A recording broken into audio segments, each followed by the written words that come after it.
Algunas escenas de este programa han sido recreadas.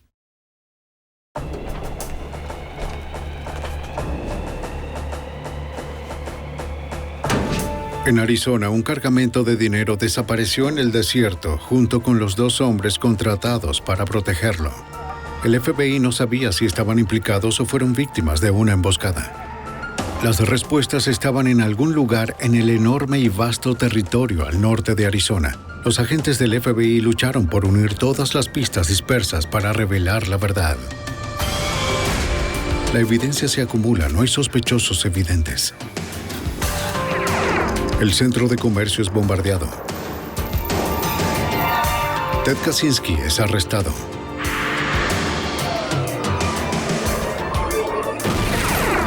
Fugitivo a un prófugo.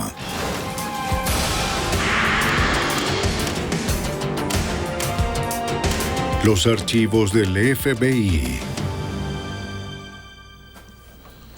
En Arizona, una furgoneta blindada cargada de efectivo no llegó a su destino. Las autoridades sospecharon que se trataba de un trabajo interno. Al recuperar el vehículo sin los conductores y el dinero, esas sospechas crecieron aún más. Son Jim Kallstrom, exdirector del FBI en Nueva York. Este crimen tan bien planeado requirió de dedicación extraordinaria para ser resuelto. El FBI sabía que el más mínimo detalle podía ser el éxito o la ruina del caso. Robo mortal.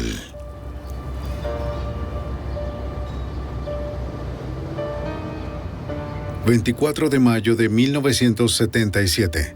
Phoenix, Arizona. Una compañía de seguridad transfirió $333,000 en efectivo y monedas de su bóveda a una camioneta blindada. 2 guardias de custodia se preparaban para un nuevo día de distribución de efectivo a los bancos de Arizona. ¿Listos para irse? Tenemos un problema con esta puerta. Creo que debes darle un vistazo. Déjame ver. Un guardia descubrió un problema con la manilla de la puerta lateral de la camioneta. Lo reportaron a la compañía de mantenimiento del garaje antes de salir. Este retraso dejó a Cecil Newkirk y a Russell Dempsey por 1 hora más.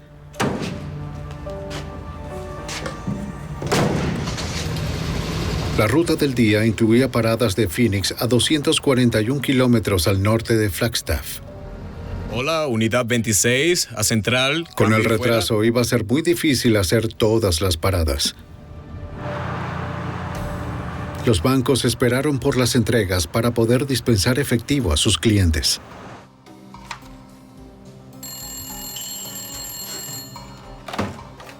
¿Seguridad? Para las 10:30 de la mañana, la compañía de seguridad recibió la llamada de un banco en la que se quejaban de no haber recibido la entrega. Así que lo mantendremos Al principio, el informado. operador pensó que haber salido tarde era la explicación. Pero durante toda la tarde, el operador no pudo comunicarse con los guardias. Central a Mensajero 1. Dempsey, ¿estás ahí? Es la central, adelante. A las 4:30, la compañía contactó al FBI. La oficina de Phoenix emitió una alerta para la furgoneta blindada a toda la policía del área.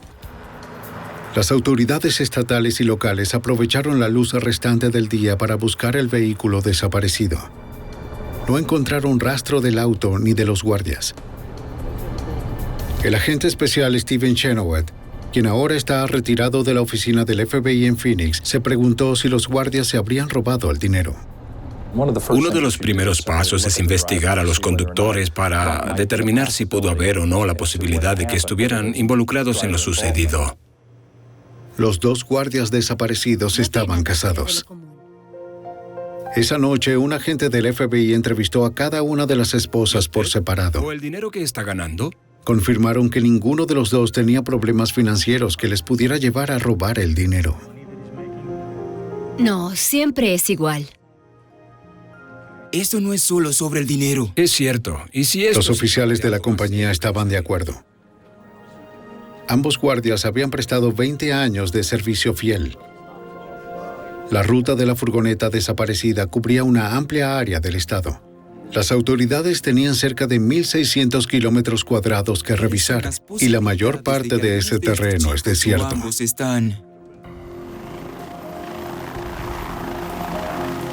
Al día siguiente, los helicópteros del Departamento de Seguridad Pública de Arizona recorrieron la ruta programada. Volaron sobre la Interestatal 17 hacia el norte hasta Flagstaff, comprobando todas las salidas. Los pilotos divisaron la camioneta a 80 kilómetros al norte de Phoenix. Estaba abandonada a unos 400 metros de la Interestatal en una zona remota, cerca del pueblo de Bumblebee. ¿Qué sucede? Encontramos esta camioneta. Oficiales de seguridad pública de Arizona y agentes locales acordonaron la zona antes de la llegada del FBI. De acuerdo. Los agentes se acercaron con cautela a la furgoneta. No querían alterar las huellas alrededor del vehículo.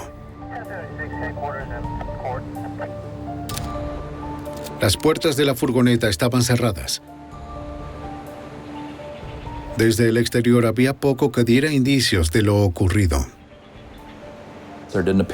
No parecía haber señales de lucha en el interior, pero tuvimos que entrar al vehículo antes de poder iniciar una investigación exhaustiva o análisis del mismo. Y no fue hasta más tarde esa mañana que nos entregaron el juego de llaves de repuesto y pudimos entrar.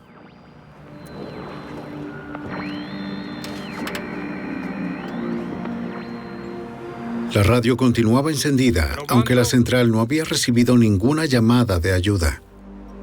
La sirena de la furgoneta no había sido activada. Una escopeta guardada para la defensa estaba intacta y el seguro aún estaba colocado. Los guardias no habían usado ninguno de sus recursos para indicar que había sido un robo.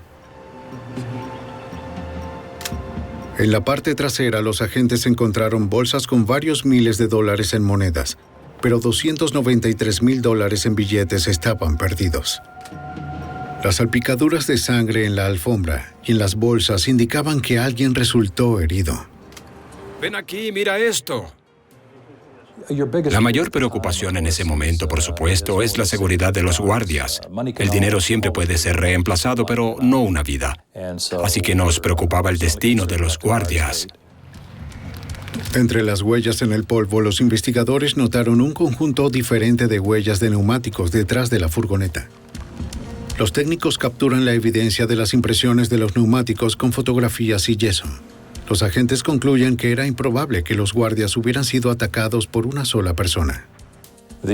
La ubicación de la furgoneta, la condición de la misma y todo lo que encontramos en la escena nos indicó que se trataba de un crimen muy bien planeado y que probablemente lo habría cometido más de una persona. ¡Oso! El asistente del alguacil Dale Land del condado de Mojave viene a colaborar con la investigación. Como oficial de narcóticos, entrenado en la identificación de huellas del suelo, Land podría reconstruir los crímenes desde una pisada o huellas de vehículos. Fue uno de los 2 rastreadores para testificar en la corte de Arizona. Lo más importante era comprobar la zona para verificar que los guardias no habían sido llevados a algún lugar lejos de la furgoneta y que algo les había sucedido. Así que lo primero que hice fue una inspección por toda la escena, que incluía verificar la carretera más adelante. Los guardias no fueron encontrados. Pero en una colina cerca del lugar donde estaba la furgoneta, Len descubrió más rastros de neumáticos y pisadas. Desde esta posición había una visual sin obstrucciones de la interestatal por la cual viajaban los guardias. De vuelta cerca de la camioneta, el asistente del alguacil encontró 2 grupos diferentes de huellas. Basado en sus observaciones, Land concluyó que al menos otro vehículo y 2 perpetradores estaban involucrados. El vehículo descendió, retrocedió y se acercó a la furgoneta. Recogió algo, quizá los guardias o quizá el dinero. Es difícil saberlo, pero diría que fue el dinero, porque había un rastro y no era solo uno. Este es un camino complicado. Al examinar los estratos de las huellas, Lend deduce que un vehículo siguió a la furgoneta desde la interestatal hasta el lugar donde fue abandonada. Las huellas más profundas que retornaban hasta la interestatal indicaban que el vehículo se había ido con más peso del que llegó. Los investigadores creyeron que, vivos o muertos, los guardias fueron secuestrados por los agresores. El FBI acude a los medios de comunicación para solicitar ayuda. Hicimos lo que pudimos para mantener esto en la primera plana de las noticias, de igual manera asegurarnos de que las personas estuvieran al tanto de que buscábamos a estos guardias. Los reportes de los medios generaron llamadas de testigos. Varios conductores afirmaron haber visto la furgoneta estacionada en el lado norte de la Interestatal 17 en la mañana del 24 de mayo. Ya habían sido detenidos. Un testigo indicó ver a un oficial de seguridad pública del Departamento de Arizona caminando hacia el vehículo. ¿Lo viste lo suficientemente bien como para reconocerlo? Otros testigos tenían historias similares, pero con detalles diferentes. El fabricante y el color del auto del oficial variaban. En algunos testimonios estaba aparcado frente a la furgoneta, en otros estaba detrás. ¿Dónde es? ¿Seguro? ¿En el mapa? Los agentes contactaron al Departamento de Seguridad Pública de Arizona.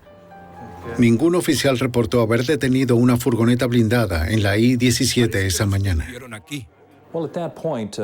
En ese momento estaba bastante convencido de que tal vez algo malo le hubiese sucedido a los guardias, que de alguna forma, en algún lugar, los detuvieron, bajaron la guardia y los tomaron prisioneros. Y al no encontrar a los guardias en las inmediaciones, pronto se hizo evidente que quizás fueron llevados contra su voluntad.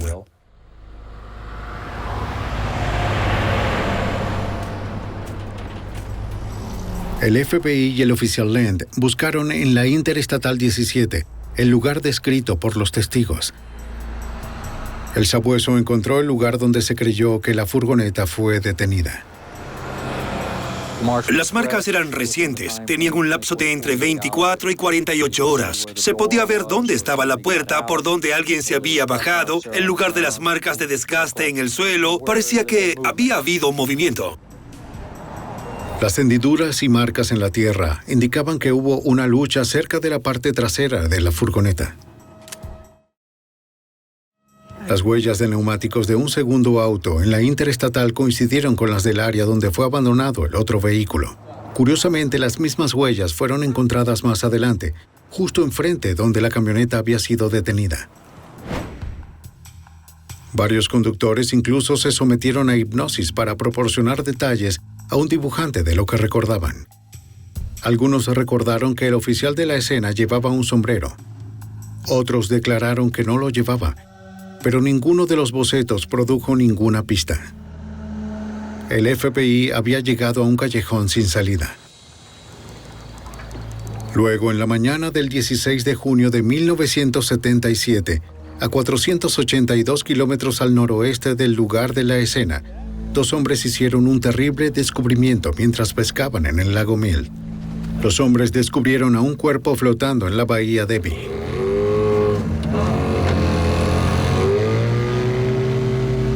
Llamaron al Servicio de Parques Nacionales.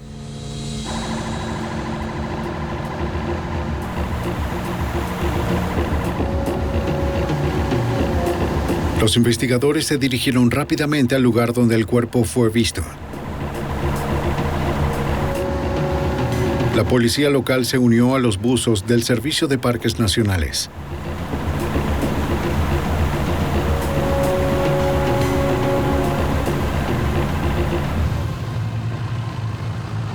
Se detuvieron cerca del cadáver. El cuerpo tenía toda la ropa.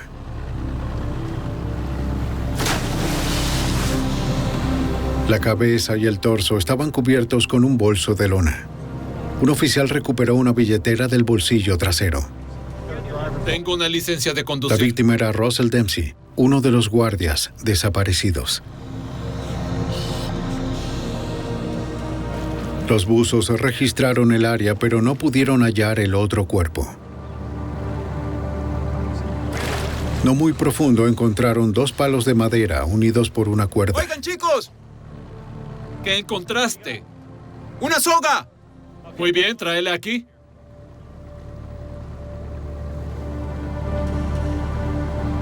Para los investigadores parecía ser un garrote utilizado para estrangular a alguien. Sí, El robo pasó a ser una investigación por homicidio.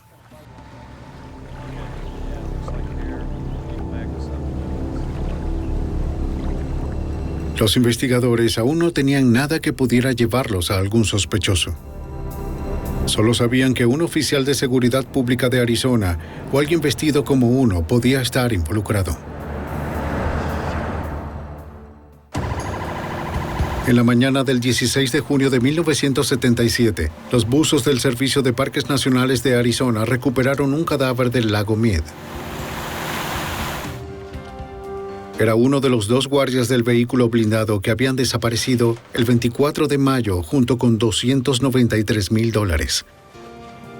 El paradero del segundo guardia y el dinero aún eran desconocidos.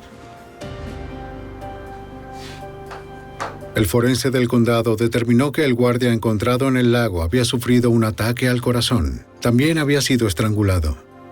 Los investigadores creían que un garrote recuperado cerca del cuerpo había sido usado para asfixiarlo. Una hebra de cabello de la víctima se encontró enredada en el garrote, lo cual daba crédito a sus sospechas. Los agentes del FBI se trasladaron al lago Mead para interrogar a las personas que frecuentaban el área del complejo turístico. Lo más probable es que quienquiera que hubiera tirado el cuerpo usara un bote para llegar a aguas más profundas. Más de 20 agentes realizaron un sondeo en las tiendas alrededor del lago, de unos 400 kilómetros cuadrados. Nadie reportó ninguna actividad sospechosa, pero los agentes colectan los recibos de alquiler con la esperanza de dar con el nombre de un sospechoso para su referencia. El agente especial Laird Houston, ahora retirado de la agencia Kingman del FBI, se unió al caso. Buscó nombres en los recibos de cualquier lugar que un viajero podía visitar en la zona. No teníamos buenas pistas sobre quién habría cometido este crimen y nuestro agente asistente encargado en la oficina de Phoenix decidió que los agentes del FBI revisaran cada estación de servicio desde la zona, desde donde el auto blindado fue localizado hasta el lago Mead, donde el cuerpo había sido transportado. Eso era una distancia de más de 480 kilómetros. Teniendo en cuenta todas las rutas al lago, los agentes tenían cientos de estaciones de servicio que verificar. Laird inició sus investigaciones en la estación propiedad de un conocido llamado Stan. Le pregunté a Stan si había escuchado algo acerca del robo y me dijo, he esperado por alguien que viniera a hablar conmigo. Y luego me relató que el día después del robo, tuvo que llevar su grúa hasta el lago Mead y sacar una camioneta que se había quedado atascada. El 25 de mayo, Stan recibió una llamada de 2 hombres cuya camioneta estaba atascada en el lago en Bonnelly Landing. Los hombres le explicaron que se habían embriagado mientras pescaban y estacionaron su camioneta muy cerca del agua.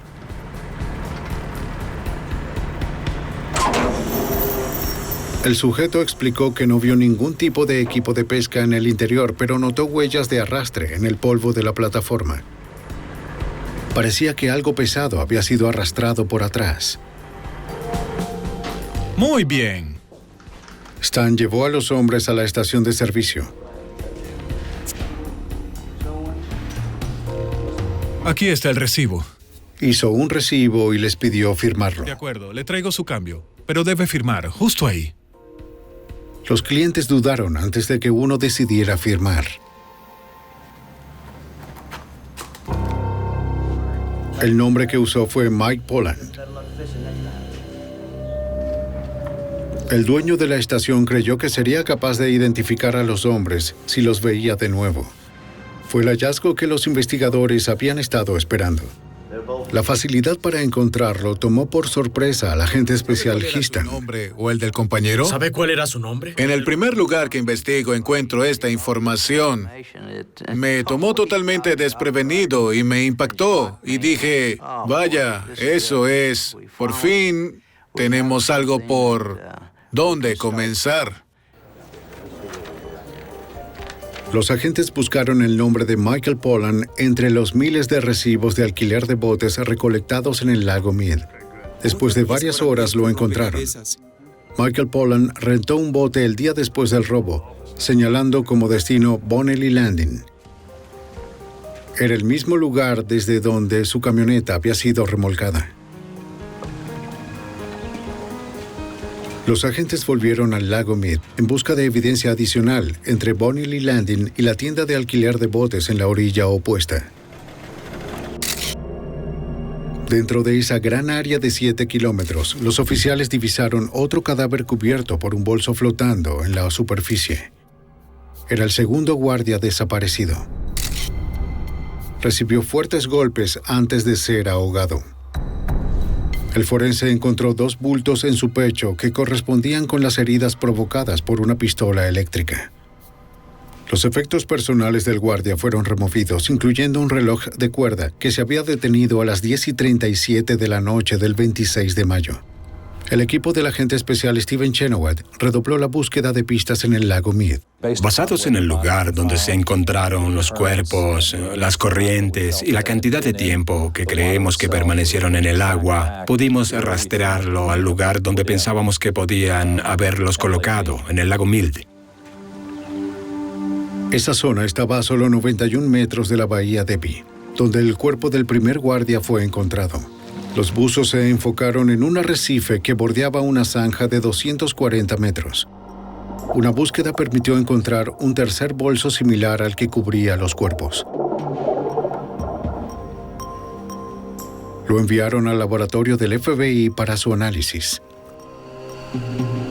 Adentro, los agentes recuperaron una matrícula de Arizona parecida a las usadas por las patrullas del Departamento de Seguridad del Estado. También se encontraron 2 armas, pero no se pudieron tomar las huellas por la corrosión en ellas. Rocas que coincidían con las de Bonnelly Landing habían mantenido el bolso en el fondo. Los forenses también encontraron polvo de hormigón endurecido en el entramado. Buen trabajo. Los agentes se comunicaron con Stan con la esperanza de que el propietario de la estación pudiera identificar a Michael Pollan con la licencia. Tenemos algunas personas que nos gustaría que miraras. Uno de los 2 hombres que lo contrató para remolcar su camioneta de Bonnelly Landing. Tenemos tiempo. De entre 6 fotografías, Stan reconoce el rostro de Michael Pollan. Este de aquí. ¿Este hombre de aquí? El FBI al fin podía confirmar su primer sospechoso. Esperaban que Michael Pollan los guiara al otro sospechoso. En junio de 1977, el FBI estaba tras la pista de los responsables del homicidio de los 2 guardias y del robo de $293,000. Las huellas de neumáticos en la escena del crimen sugirieron que al menos eran 2 los perpetradores involucrados. Los agentes creían que uno de ellos era Michael Pollan. Esperaban que al vigilarlo, él los guiara hasta el otro implicado. Aunque no parecía tener empleo, Pollan estaba gastando mucho dinero. Los agentes vieron una motocicleta nueva en la propiedad.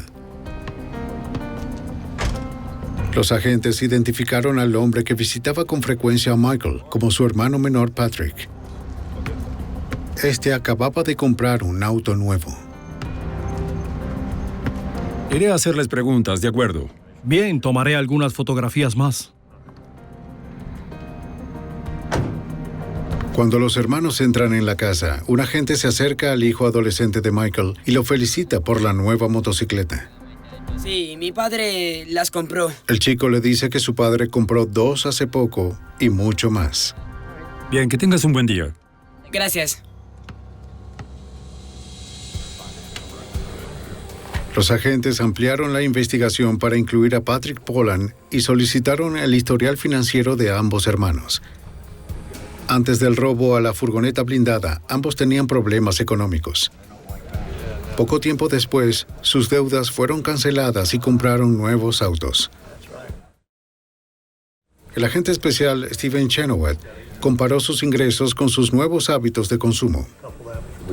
Tratamos de documentar tanto como pudimos sobre cuánto dinero gastaban y los medios que tenían para sustentarse. Ambas cosas no parecían concordar, y cuando eso sucede y se sabe que las personas tienen acceso a grandes cantidades de dinero sin una verdadera fuente de ingresos, es una pista muy buena para nosotros.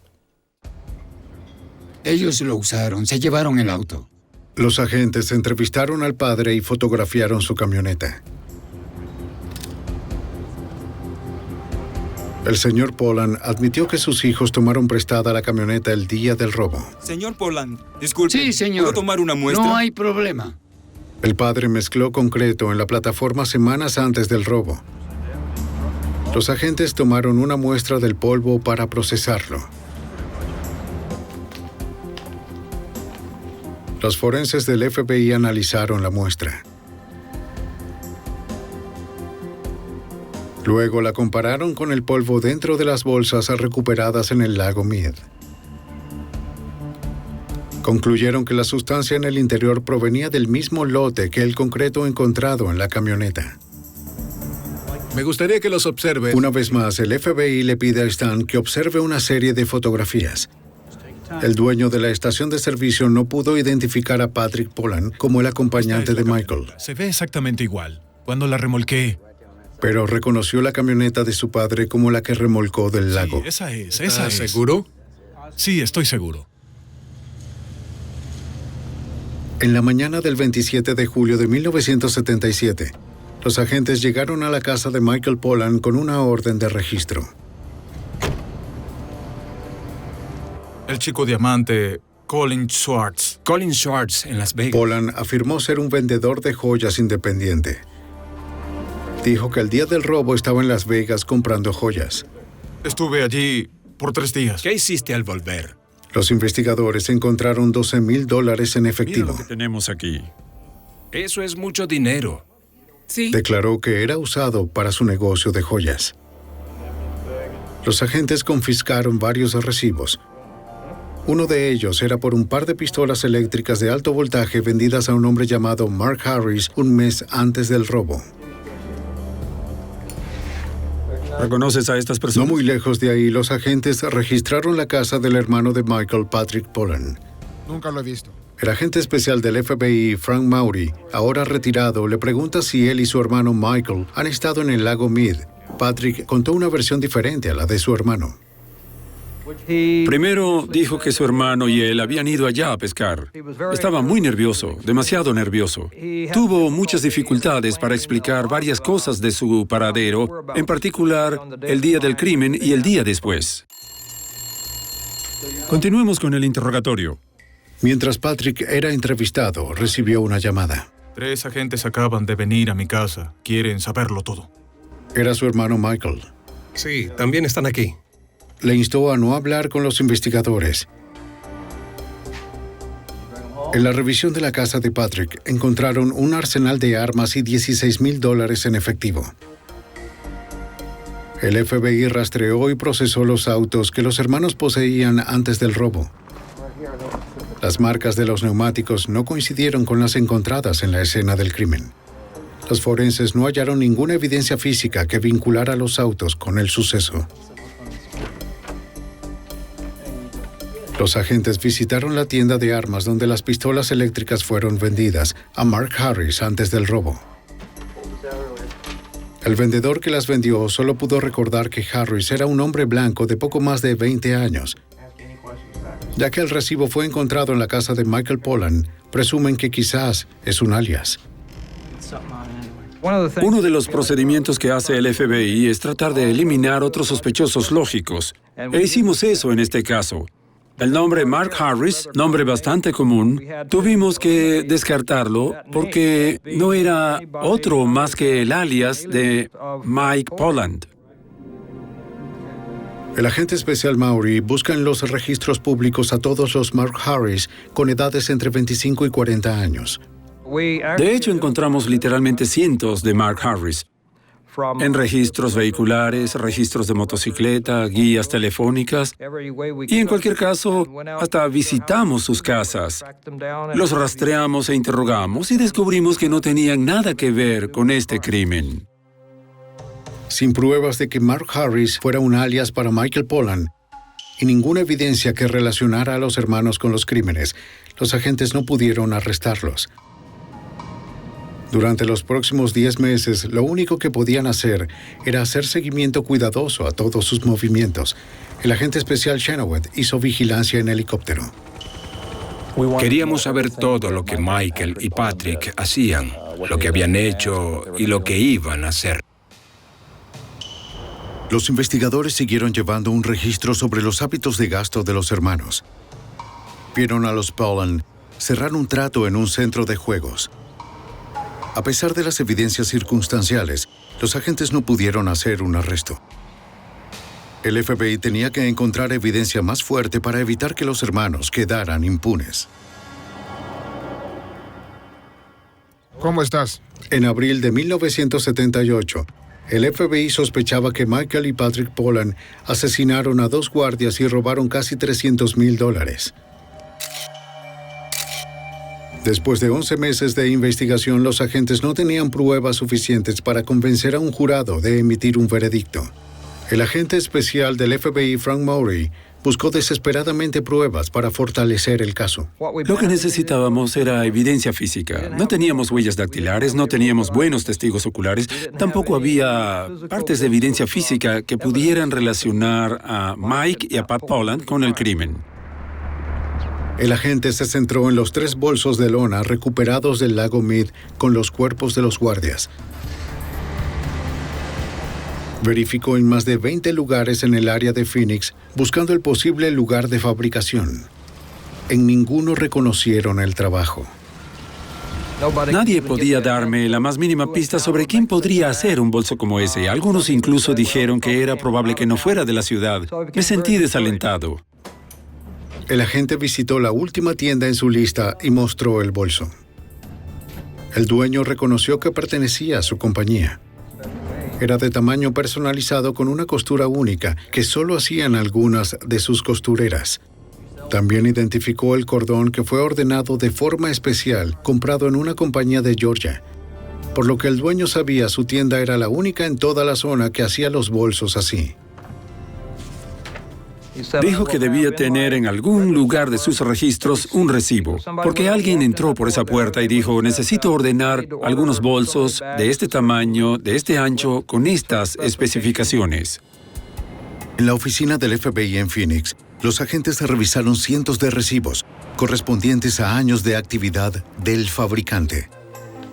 Después de casi una semana, encontraron un recibo por 3 bolsos de lona personalizados de un mes antes del robo. Fueron vendidos a un hombre llamado Mark Harris. ¿Ahí dice Harris? Los agentes habían visto este nombre antes en un recibo por un par de pistolas eléctricas. Meses antes habían encontrado el recibo durante una búsqueda en la casa de Michael Pollan. El FBI estaba más convencido de que Mark Harris era un alias para Michael Pollan. El recibo conectó el alias con los guardias asesinados y el polvo de concreto en la camioneta que los hermanos condujeron coincidió con el que estaba en los bolsos. El 17 de mayo de 1978, después de casi un año de investigación, un jurado federal ejecutó una acusación por homicidio, secuestro y robo contra Michael y Patrick Pollan. Caballeros, estos hombres deberían ser considerados armados y sumamente El FBI peligrosos. sospechaba que los Pollan no se rendirían fácilmente. Ya asesinaron a 2 hombres, por lo que sabemos. Tienes tu plan de ruta, vas a atrapar a Patrick y nosotros Entendido. atraparemos a Mike. Revisen sus armas y revisen sus chalecos. El agente especial Stephen Chenoweth creyó que era posible un enfrentamiento armado.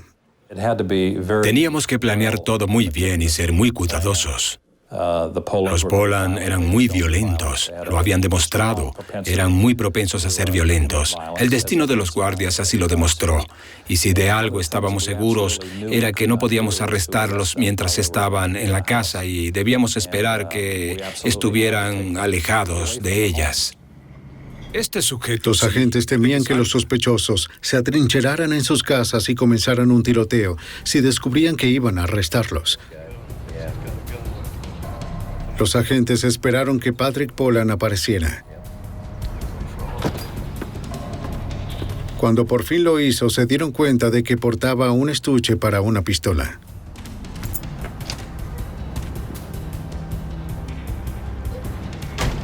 Lo siguieron hasta un lugar seguro para hacer el arresto. El segundo equipo de detención esperó a que Michael Pollan saliera de una oficina de bienes raíces. Una vez fuera del lugar, habría menos riesgo para los transeúntes si se presentaba un tiroteo. El primer equipo de arresto atrapó a Harris fuera de la sala de juegos. Los agentes lo interceptaron antes de que entrara al edificio. ¡Quieto, quieto! ¡No se mueva! Aléjate, aléjate. Date la vuelta. Date la vuelta. Nos identificamos, aunque ya me conocía por las visitas anteriores. Le dije que había llegado la hora y que teníamos órdenes para arrestarlo. Se rindió sin ningún problema. Estaba armado, tenía una Magnum 44 y otro par de armas en su auto, pero no hizo el más mínimo esfuerzo para utilizarlas. Los agentes comunicaron por radio al otro equipo que Patrick había sido atrapado.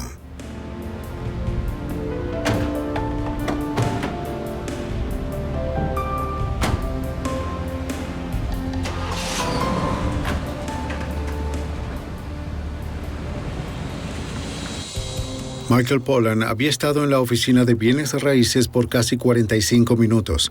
Los agentes temían que de alguna forma se hubiese enterado de la detención de Patrick y que estuviera preparándose para una confrontación armada. Decidieron arriesgarse entrando al edificio. ¡Agentes federales! ¡Policía, quietos! Mike Pollan está bajo arresto. Debe colocar sus manos atrás. El sospechoso de homicidio se rindió sin incidentes. El Estado le proporcionará uno. ¿Entiende lo que digo? Michael Pollan se negó a contestar las preguntas. Le insistió a su hermano que hiciera lo mismo.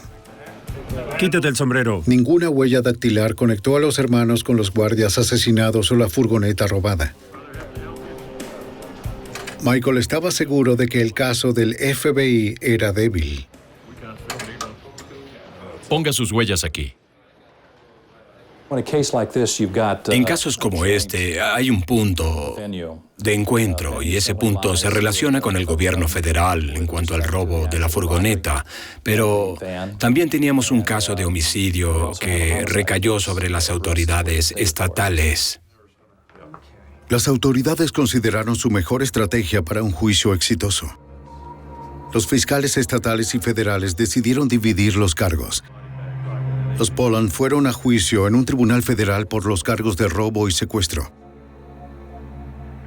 Basándose en las pruebas circunstanciales reunidas, un jurado federal encontró a los hermanos culpables de los cargos el 15 de febrero de 1979. Fueron sentenciados a 100 años. Eran dos guardias muy trabajadores y leales a la compañía. Ambos habían trabajado cerca de 20 años para ellos. De hecho, estaban a pocas semanas para su retiro. Eran hombres familiares, buenos, religiosos, hombres que habían dedicado mucho tiempo, esfuerzo y lealtad a esta compañía. Y en la víspera de su retiro, fueron asesinados. En noviembre de 1979, un jurado del estado de Arizona emitió el veredicto de culpabilidad por asesinato. El juez condenó a los hermanos a pena de muerte. Los Pollan apelaron su condena. La Corte Suprema de Arizona descubrió que el testimonio de un testigo hipnotizado y la evidencia de la pistola eléctrica no habían sido utilizados. También encontraron que el jurado había deliberado inapropiadamente el juicio federal. Las condenas del Estado por homicidio fueron revocadas. Hola. Sí, lo estamos Aunque mirando los ahora. agentes estaban seguros de que los hermanos habían asesinado brutalmente a los guardias, los fiscales del Estado no buscarían un nuevo juicio. Debido a las leyes de libertad condicional en ese momento, Michael y Patrick Pollan serían elegibles para la libertad condicional en menos de 7 años. En 1982, un fiscal de Arizona se negó a procesar de nuevo a Michael y Patrick Pollan por asesinato. Pero decidimos no hacerlo porque con la exclusión del testimonio de los... Mencionó el costo, así como la dificultad de probar el caso con las pruebas que habían sido excluidas por el Tribunal Supremo de Arizona. El abogado norteamericano Melvin McDonald estaba indignado de que los hermanos Pollan pudieran salirse con la suya. Había seguido el caso por los medios de comunicación y nunca soñé con que desempeñaría ningún papel en el caso hasta 1982, cuando se hizo evidente que esto no se iba a detener a menos de que alguien interviniera. Llamé al fiscal del condado y me ofrecí para tomar el caso. Por primera vez en la historia, un abogado americano fue sustituido como acusador en el estado de Arizona. McDonald tuvo que reabrir el caso, algo que muchos consideraban imposible de intentar. Habían transcurrido 5 años entre el momento del crimen y el momento del juicio. Los testigos viajan alrededor de todo el país. Los recuerdos se comienzan a desvanecer y tienes que recrear y presentar un crimen como si hubiese sucedido hace un mes, cuando te enfrentas al problema de que en realidad todo esto pasó hace 5 años. El fiscal quería establecer la hora exacta en la que las víctimas fueron arrojadas al lago Mead y demostrar que era la misma hora en que los Pollan estaban en el lugar, así que no quedaría duda de que los Pollan eran los responsables.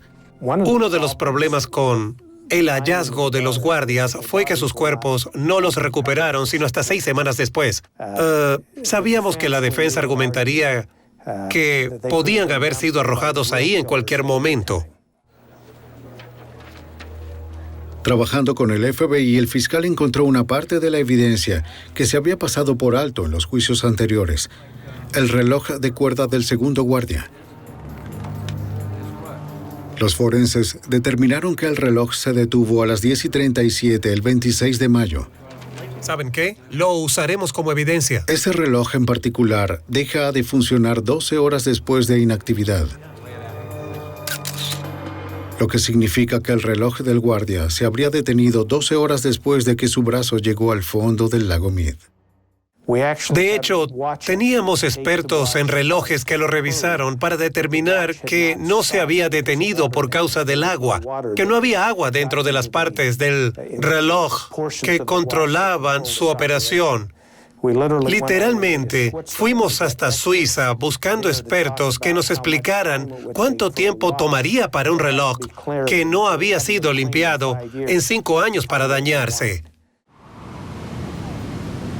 Entrégalo al jurado. Los expertos forenses usaron esta información para determinar con exactitud cuándo habían sido arrojados los cuerpos al agua. Su estimación coincidía exactamente con el momento en que el FBI estableció que los Pollan estaban en el lago sacando su camioneta remolcada. El fiscal explicó que los hermanos habían estado allí para deshacerse de los cadáveres. Para añadir drama, le dije al jurado que mientras el señor Newkirk estaba muerto, les hablaba desde la tumba, les pedía que miraran su reloj porque les enviaba un mensaje a través de él. Después de 3 horas de deliberación, el jurado quedó convencido. ¿Se puede poner de pie los acusados?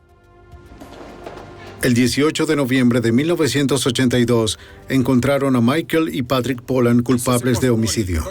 El juez restableció la pena de muerte. Una vez más, los acusados apelan la sentencia. Fue uno de los casos peculiares en los que interviene la Corte Suprema de los Estados Unidos. Y los Estados Unidos, a través de una nota pública en un tribunal dividido, reafirmó la condena y también las sentencias. ¿Cómo está la situación? Sin nada que perder, Patrick Pollan acordó decirle a los investigadores y a las familias de las víctimas todo lo que ocurrió. En 1987 confesó ante el agente especial del FBI, Frank Maury. De hecho, habían pasado casi un año siguiendo la camioneta. Conocían su ruta. En esas mañanas que fueron a Prescott y entregaron el dinero a los bancos, sabían la ruta exacta, conocían las paradas que hacían, las veces que hacían las entregas. Tenían cada detalle. Los Polan no utilizaron ninguno de sus autos en el robo. Rentaron uno con efectivo, algo que el FBI no podía rastrear. Nunca pensamos que era un auto de alquiler, y cuando este fue devuelto fue para cuando se dieron cuenta de lo que estaba pasando, y había sido alquilado tal vez 200 veces. Desde entonces, nunca pudimos realmente tener la certeza del auto que había sido usado en el caso. ¿Está bien? Los hermanos colocaron una barra de luces y una matrícula parecida a las usadas por el Departamento de Seguridad Pública de Arizona. Baterías listas para el CB. Eso creo. Alistaron las herramientas necesarias para el robo. Un par de repuesto. Bien. ¿Tienes suficiente munición? Sí. Los Polan esperaron por más de una hora. La furgoneta se retrasó inesperadamente. Por fin avistaron a su presa.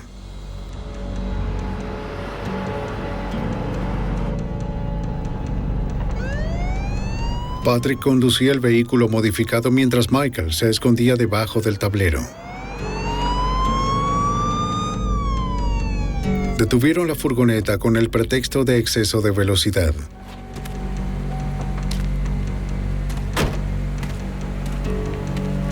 Las políticas de la compañía insisten en que los guardias nunca deben abrir las puertas de la furgoneta a nadie, incluso si la policía los detiene.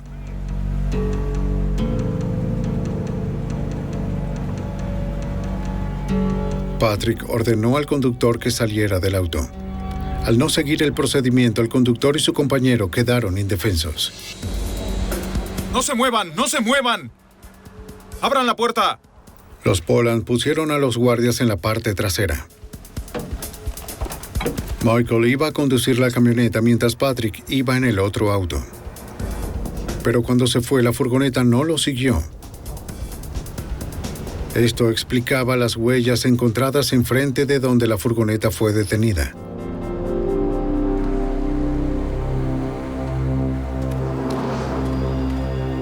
Para cuando Patrick llegó a la parte trasera de la camioneta, Michael golpeaba a los guardias. ¿Qué haces? Se cree muy inteligente.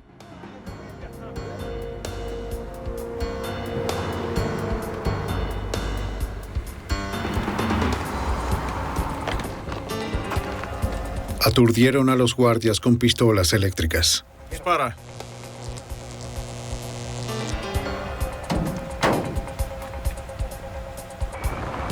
Los hermanos condujeron los vehículos al desierto cerca del pueblo de Bumblebee.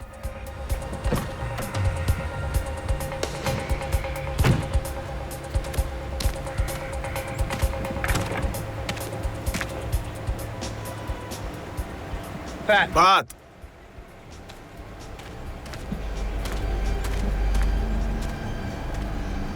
Uno de los guardias parecía como si hubiera muerto por la golpiza. ¿Lo mataste? Michael decidió que el otro tendría que morir también. Tenía un garrote improvisado en el bolsillo, una cuerda atada a 2 pedazos de madera.